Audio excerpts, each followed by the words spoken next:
Throughout history, there have been many disturbing and shocking execution methods created to inflict as painful a demise and death as possible onto a condemned person. For example, hanging, drawing and quartering had many different stages that got progressively worse, as someone was then cut into 4 different pieces after their head was taken from their shoulders. There was also immurement, being walled in alive, and this was a method in which someone found themselves slowly starving to death, with the thoughts that they knew their death would come as the days and weeks went by. Inside of Asia there were other methods used, and one of the most shocking was known as Ikido, or the living torso. But why was this so brutal? Welcome to the Fortress. To support our channel, please make sure to subscribe. Ikido was a Japanese execution method which emerged during the Edo period, which existed in the nation between 1603 and 1868.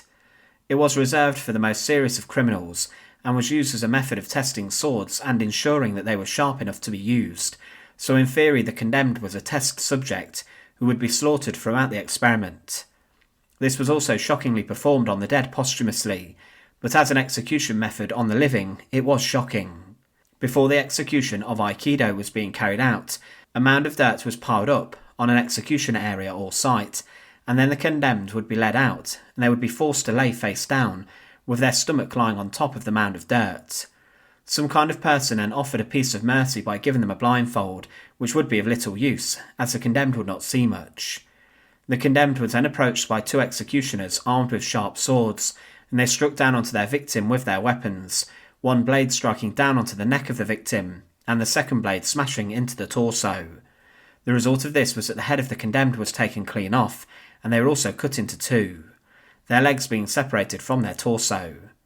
Following the execution, some proud executioners even had information regarding their actions performing Aikido carved into their swords as a proud memento.